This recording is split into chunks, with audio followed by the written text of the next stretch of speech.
أما بعد أعوذ بالله من الشيطان الرجيم بسم الله الرحمن الرحيم لله العزة ولرسوله وللمؤمنين صدق الله مولانا العظيم وبلغنا رسوله النبي الكريم ونحن على ذلك لمن الشاهدين الشاكرين والحمد لله رب العالمين إن الله وملائكته يصلون على النبي يا أيها الذين آمنوا صلوا عليه وسلموا تسليما اللهم صل على سيدنا صلى الله تعالى وسلم صلاة وسلام عليك يا رسول الله مولاي صل وسلم دائما أبدا على حبيبك خير الخلق كلهم جی چاہتا ہے ایسی کروں مصطفیٰ کی بات جی چاہتا ہے ایسی کروں مصطفیٰ کی بات دنیا سنے تو سمجھے ہے یہی خدا کی بات جی چاہتا ہے ایسی کروں مصطفیٰ کی بات دنیا سنے تو سمجھے ہے یہی خدا کی بات بیکار ہے نسیم سحر کی سوا کی بات بیکار ہے نسیم سحر کی سوا کی بات قرآن کرتا ہے ان کی زلف جتا کی بات قرآن کرتا ہے ان کی زلف جتا کی بات اور اندھیروں سے فرار کا صرف ایک علاج ہے اندھیروں سے فرار کا صرف ایک علاج ہے رات دن کیجئے رخ شمس الضحیٰ کی بات رات دن کیجئے رخ شمس الضحیٰ کی بات اللہ رب محمد صلی اللہ علیہ وسلم نحن عباد محمد صلی اللہ علیہ وسلم حاضرین مجھے محبت بڑی خوشی کی بات ہے کہ آج اس نورانی اجلاس میں آپ شرکت فرما رہے ہیں وقت کے عظیم خطیب حضرت مولانا مفتی شمس القمر صاحب آج کے خصوصی مقرر ہیں بھرپور ان کی تقریر آپ سماعت فرمائیں فاضل بغداد حضرت علامہ سید حسن عسکری قبلہ کا حکم ہوا کہ تھوڑی دیر آپ بھی کچھ کہہ دیجیے تو میں حاضر آ گیا بابائے ملت علیہ رحمۃ اللہ کا عرس بھی ہے اور امیر ملت کے طلبہ کی دستار بندی بھی مولا تعالیٰ بابائے ملت اور حضور امیر ملت کی قبر میں روشنی عطا فرمائے اور ان کے درجات کو بلند فرمائے اور ان کے فیض کو عام سے عام تر فرمائے اور حضرت فاضل بغداد ان کے علم میں عمر میں عمل میں فیض میں مولا تعالیٰ بے شمار برکت عطا فرمائے آمین میں نے قرآن کریم کی آیت کریمہ کی تلاوت کا شرف حاصل کیا قرآن ارشاد فرماتا ہے عزت اللہ کے لیے ہے اللہ کے رسول کے لیے ہے اور ایمان والوں کے لیے ایمان والوں کو عزت ملتی کیسے اپنی اپنی سوچ ہے اپنی اپنی سمجھ ہے اپنی اپنی فکر ہے کسی نے سمجھا کہ عزت ملتی ہے دولت سے ثروت سے پوری زندگی دولت اور ثروت کو حاصل کرنے میں صرف کر دیا اور کسی کی فکر کسی کی سوچ سمجھ عزت ملتی ہے تخت سے تاج سے حکومت سے اس کی کوشش بھی ویسے ہی رہی مگر قرآن شاہد ہے تاریخ شاہد ہے کہ عزت حقیقی عزت صحیح عزت اور ہمیشہ کی عزت نہ دولت سے ملتی ہے نہ ثروت سے ملتی ہے نہ حکومت سے ملتی ہے نہ تخت و تاج سے ملتی۔ سبحان اللہ۔ ہاں یہی پہ ایک بات عرض کرتا چلتا، دولت سے بھی عزت مل جاتی ہے، مگر دولت سے عزت ملنے کے لیے شرط ہے کہ سیدنا ابوبکر صدیق رضی اللہ تعالیٰ عنہ جیسا ایثار چاہیے، سبحان اللہ، ایسی قربانی چاہیے، سبحان اللہ۔ پھر عزت دولت سے بھی ملتی ہے، ثروت سے بھی ملتی ہے۔ نعرہ تکبیر، نعرہ رسالت، حضور شہید صاحب قبلہ عرض کر رہا تھا، صحیح عزت، حقیقی عزت دولت سے نہیں ملتی، ثروت سے نہیں ملتی، حکومت سے نہیں ملتی، تخت و تاج سے نہیں ملتی ہے، تو آخر عزت ملتی کیسے ہے؟ اور عزت تو سب کو چاہیے۔ کیا کہنا ہے؟ بہت بیوقوف انسان ہوگا جس کو عزت نہ چاہیے۔ سیدنا عمر فاروق رضی اللہ تعالی عنہ سے کسی نے پوچھا کہ عزت کس کو نہیں چاہیے؟ تو فرمایا جو احمق بیوقوف ہوگا اسی کو عزت نہیں چاہیے۔ تو عزت ملتی ہے کیسے؟ علم سے عزت ملتی ہے، مگر یہی بتاتا چلوں ہر علم سے عزت نہیں ملتی ہے۔ کیا کہنے ہیں؟ علوم بہت ہیں اور علوم حاصل کرنے والے علوم کو حاصل کر لیتے ہیں، مگر انہیں عزت نہیں ملتی، ہر علم سے عزت نہیں ملتی۔ دنیاوی علوم اور دینی علوم، ظاہر ہے میں دنیاوی علوم کا مخالف نہیں ہوں، کیا کہنا ہے؟ نہیں، میں کہنا چاہتا ہوں کہ جہاں آپ اپنے بچوں کو دنیاوی علوم پڑھاتے ہیں، حاصل کراتے ہیں، خود کرتے ہیں، وہیں ضروری ہے کہ اگر آپ ہمیشہ کی عزت چاہتے ہیں، اللہ کی خوشنودی چاہتے ہیں، رسول اللہ کے نزدیک عزت چاہتے ہیں، تو آپ دنیاوی علوم کے ساتھ ساتھ دینی علوم بھی پڑھائیے۔ سبحان اللہ۔ دینی علوم کی اہمیت اور فضیلت سیدنا عمر فاروق رضی اللہ تعالیٰ عنہ فرماتے ہیں، لا تفارقوا مجالس العلماء، علماء کی مجلس سے الگ نہ رہو، جدا نہیں رہو، فإن اللہ لم يخلق تربة على الأرض أكرم من مجالس العلماء۔ سیدنا عمر فاروق رضی اللہ تعالیٰ فرماتے ہیں علماء سے الگ نہ رہو، ان کی مجلس سے الگ نہ رہو، اس لیے کہ رب تبارک و تعالیٰ نے روئے زمین پر مجالس علماء سے بہتر کسی مٹی کو پیدا نہیں فرمایا۔ سبحان اللہ۔ یہ ہے علماء، ان کی فضیلت۔ اور پھر آپ نے سنا ہوگا بارہا، ایک طرف علم کی مجلس ہے، ایک طرف ذکر کی مجلس ہے۔ سرور کائنات صلی اللہ تعالی علیہ وسلم نے جب علم کی مجلس کو دیکھا اور ذکر کی مجلس کو دیکھا، اور وہ بھی صحابہ کی مجلس، صحابہ کی مجلس، علم کی مجلس اور ذکر کی مجلس ہے، نبی کریم صلی اللہ تعالی علیہ وسلم نے مسجد نبی میں جب اس منظر کو دیکھا فرمایا کلاہما علی الخیر،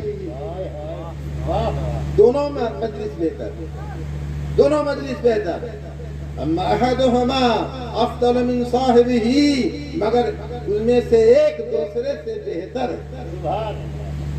نبی کونین نے فرما دیا ایک دوسرے سے بہتر ہے، پھر فرماتے ہیں اما ہؤلاء فیدعون اللہ ویرغبون الیہ ان شاء اعطاہم وان شاء منعہم، یہ لوگ اللہ سے دعا کر رہے ہیں۔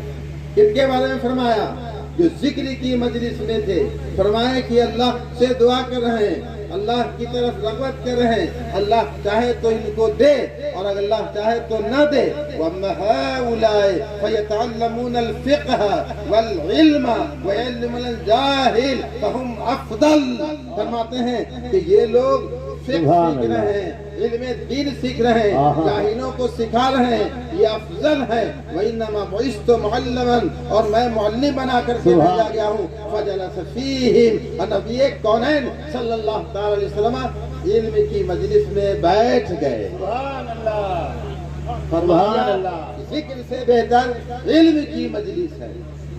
آج لوگ علم دین پڑھانے سے بھاگ رہے ہیں، اور پڑھاتے بھی ہیں تو اللہ کے لیے نہیں، اللہ کی خوشنودی، رسول اللہ کی خوشنودی کے لیے نہیں پڑھتے یا پڑھاتے ہیں۔ آج مقصد صرف کیا ہے؟ دنیا، اور جس طرح بھی دیکھیے دنیا ہی دنیا ہے۔ آپ جہاں بھی دیکھیے صرف دنیا ہی دنیا ہے۔ مگر علم دین بے آدمی پڑھے تو دنیا کے لیے نہ پڑھے، بہت عمدہ، دین کے لیے پڑھے۔ سبحان اللہ۔ کیونکہ جب دین کے لیے علم دین آدمی پڑھتا ہے، خصوصاً فارغین کی طرف میں مخاطب ہوں جو فارغ ہونے والے ہیں، کہ جب دین کے لیے، اللہ کی خوشنودی کے لیے، اللہ کی رضا کے لیے جب علم دین کوئی حاصل کرتا ہے اور عالم ہو جاتا ہے اور عالم باعمل ہو جاتا ہے تو دنیا تو اس کے پیچھے پیچھے دوڑتی ہے، دنیا پیچھے پیچھے دوڑتی ہے۔ اور علم صرف کافی نہیں ہے۔ امام غزالی رحمۃ اللہ تعالی علیہ نے تو کتنی اچھی بات فرما دی ہے، علم بھی ہو، عمل بھی ہو، اور اخلاص بھی ہونا چاہیے۔ اخلاص، کیونکہ اخلاص کی بڑی برکت ہے۔ اخلاص آپ جانتے ہی ہیں، اللہ کی رضا کے لیے کوئی بھی کام کیا جائے تو اخلاص کی بڑی برکت ہے۔ اور اس کو میں حدیث شریفی سے ثابت کرنا چاہتا ہوں اور آپ کو بتانا چاہتا ہوں۔ اس حدیث شریف میں ہے کہ اخلاص کی برکت کیا ہے؟ اخلاص کی برکت یہ ہے کہ اگر آپ نے کچھ بھی نہیں کیا اور اخلاص ہے، صدق ہے، سچائی ہے تو بہت ثواب ہے، بہت ثواب ہے۔ کچھ بھی نہیں کیا پھر بھی بہت ثواب، اور بہت کچھ کر لیا آپ نے مگر اخلاص نہیں ہے، ریا ہے تو کچھ بھی نہیں، سب بیکار، سبحان اللہ، بے شک بیکار ہے۔ دیکھیے نماز فرض ہے، اہم الفرائض، مگر اگر نماز بھی اگر اخلاص سے نہیں پڑھتے ہیں تو قرآن فرماتا ہے فویل للمصلین، ایسے نمازی کے لیے جس کے اندر ریا ہے، نام ہے، نمود ہے، اس کے لیے خرابی ہے، تباہی ہے۔ معلوم ہوا کہ اخلاص اگر ہے تو بہت ثواب ہے، اخلاص نہیں ہے تو کچھ بھی نہیں ہے۔ حدیث شریف میں آیا ہے رب تبارک و تعالیٰ کل قیامت کے دن ایک بندے کے ہاتھ میں نامہ اعمال دے گا اور وہ بندہ نامہ اعمال کو پڑھے گا، پڑھنے کے بعد کہے گا یا اللہ یہ میرا نامہ اعمال نہیں ہے۔ توجہ چاہوں گا، میں آپ کا زیادہ وقت لینا نہیں چاہتا ہوں، توجہ چاہوں گا۔ جی حضرت عنایت۔ نامہ اعمال دے گا، بندہ پڑھے گا، پڑھنے کے بعد کہے گا میرے مولا یہ میرا نامہ اعمال نہیں ہے۔ رب تبارک و تعالیٰ پوچھے گا کیوں؟ عرض کرے گا مولا اس میں زکوٰۃ کا ثواب بھی ہے، حج کا ثواب بھی ہے، عمرہ کا ثواب بھی ہے، خیرات کا ثواب بھی ہے، زکوٰۃ کا ثواب بھی ہے، اور میں نے نہ عمرہ کیا، نہ حج کیا ہے، نہ زکوٰۃ دیا ہے، نہ خیرات کیا ہے، نہ زکوٰۃ کیا ہے، اور اس میں تو سب کا ثواب ہے۔ تو رب تبارک و تعالیٰ فرمائے گا بندے میں علیم ہوں، میں خبیر ہوں، میں دلوں کی جانتا ہوں، صحیح ہے تم نے زکوٰۃ نہیں دیا، تم نے عمرہ نہیں کیا، تم نے حج نہیں کیا، تم نے صدقات نہیں دیے، خیرات نہیں کیے، مگر تیری نیت تھی، تیرا ارادہ تھا کہ اللہ دے گا، ہم زکوٰۃ دیں گے، اللہ دے گا، سبحان اللہ، کریں گے، اللہ دے گا تو ہم صدقات دیں گے، اللہ دے گا تو ہم خیرات کرنے دیں گے، اور تو اپنی نیت میں سچا تھا، تیری نیت کے اندر اخلاص، تو میں نے فرشتوں سے کہا کہ جب میرا بندہ اپنی نیت میں سچا ہے، کیا کہنا، واہ ہے، تو اس کے نام اعمال میں زکوٰۃ کا ثواب بھی، سبحان اللہ، حج کا ثواب بھی لکھ دو، زکوٰۃ کا خیرات کا ثواب بھی لکھ دو۔ میں عرض کر رہا تھا کام کچھ نہیں ہے، ثواب بہت۔ نعرہ تکبیر، نعرہ رسالت۔ اس لیے خصوصی طور پر میں علم دین حاصل کرنے والے سے عرض کروں گا، کیونکہ آج کل کے طلباء عام جگہوں پہ بلکہ ہر جگہ بہت احساس کمتری میں مبتلا رہتے ہیں طلبہ، حالانکہ اتنا عمدہ علم اور پھر احساس کمتری میں اسی لیے رہتے ہیں کہ انہوں نے ایک اعلیٰ چیز کو ادنا کے حاصل کرنے کا ذریعہ بنا لیا ہے، اعلیٰ چیز ادنا کے، اور اگر یہ اعلیٰ چیز کو ادنا کے حاصل کرنے کا ذریعہ نہیں بناتے، یہ نیت نہیں ہوتی بلکہ اعلیٰ چیز حاصل کرنا چاہتے، تو کبھی اس سازے کمتری میں مبتلا نہیں رہتے، بلکہ علم حاصل کرتے، پوری توجہ سے حاصل کرتے، اخلاص سے حاصل کرتے، اور پھر عمل کرتے، اپنے اندر خشیت پیدا کرتے، تو یقیناً رب تبارک و تعالیٰ ان کو اپنی رضا عطا فرما دے۔ سبحان اللہ۔ اس لیے طلبہ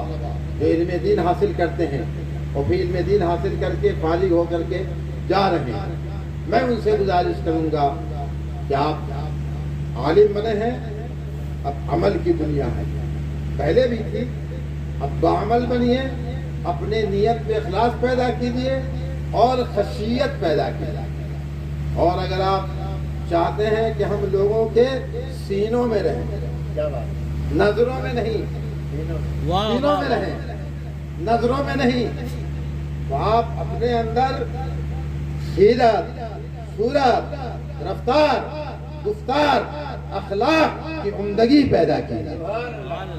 جب کوئی عالم بنتا ہے، عالم بننے کے بعد ظاہر ہے اخلاق عمدہ، رفتار عمدہ، گفتار عمدہ، تو لوگ اپنے سینے میں اس کو رکھتے ہیں، کیا بات ہے، اور نہیں تو پھر اپنی نظروں میں رکھتے ہیں، نظروں میں رکھتے ہیں۔ اس لیے آپ ایسے عالم بنیے کہ آپ لوگوں کے سینے میں رہیے۔ مولا تبارک و تعالیٰ ہم کو، آپ کو، سب کو علم نافع عطا فرمائے۔ وآخر دعوانا۔ حضرات، یہ مختصر سی گفتگو جو آپ نے سنی ہے، اگر واقعی آپ نے توجہ کے ساتھ سنی ہے تو میں سمجھتا ہوں کہ آج کے جلسے کا ماحصل ہے یہ کلام۔ جو کچھ باتیں حضرت نے بتائی ہیں، عوام کو بھی، خواص کو بھی، میں حضرت کا بے حد ممنون و مشکور ہوں کہ آپ نے مختصر سے وقت میں ساگر کو کوزے میں سمیٹ کر کے